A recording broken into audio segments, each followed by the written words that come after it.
ડીસા તાલુકા માલગઢ કૈલાસધામ ખાતે ગુરુ પૂર્ણિમાની ઉજવણી કરવામાં આવી। અષાઢ સુદ પૂનમ એટલે ગુરુ પૂર્ણિમાનો દિવસ તરીકે ઉજવવામાં આવે। શિષ્યો દ્વારા ગુરુજીનું પૂજન કરવામાં આવે। ગુરુજીને તિલક ફુલહાર પહેરાવી તેમને ગુરુ પૂર્ણિમાના દિવસે સન્માન કરવામાં આવ્યું છે। ત્યારે ડીસા તાલુકા માલગઢ કૈલાસધામ ખાતે દર વર્ષની જેમ આ વર્ષે બંધ 1008 ઓમ ગિરિજી મહારાજના સાનિધ્યમાં ગુરુ પૂર્ણિમાના ધામધૂમથી ઉજવણી કરવામાં આવી, જેમાં શિષ્યો દ્વારા ગુરુજીનું પૂજન કરવામાં આવ્યું। ગુરુજીને શિષ્યોએ આશીર્વાદ આપ્યા। કૈલાસધામ મહંત 1008 ઓમ ગિરિજી દ્વારા આવેલ શિષ્યોને ભોજન પ્રસાદ કરવામાં આવ્યો। આજે ગુરુ પૂર્ણિમાના શુભ દિવસે કૈલાસધામ મંદિરના જીર્ણોદયનું પ્રથમ પથ્થરનું ભટ્ટ પૂજન આજે કરવામાં આવ્યું, જેમાં ડીસાના ધારાસભ્ય પ્રવીણભાઈ માળી, મંદિરના કમિટીના સભ્યો, માલગઢ ગ્રામજનો મોટી સંખ્યામાં ઉપસ્થિત રહ્યા।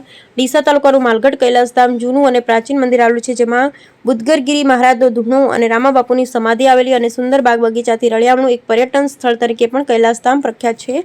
કૈલાસધામ ખાતે ગુરુ પૂર્ણિમાની ધામધૂમથી ઉજવણી કરવામાં આવી। બ્યુરો રિપોર્ટ બરાઠકડી સૌરાષ્ટ્ર। કેદારેશ્વર મહાદેવ કૈલાસ ટેકરી માલગઢ ખાતે ગુરુ પૂર્ણિમાની ભવ્ય ઉજવણી કરવામાં આવી હતી। શ્રી મહંત 1008 ઓમ ગિરિજી મહારાજના બહોળી સંખ્યામાં શિષ્યો તથા ગ્રામજનો પધાર્યા હતા અને સૌએ ગુરુ પૂનમ નિમિત્તે પ્રસાદનો પણ લાભ લીધો હતો।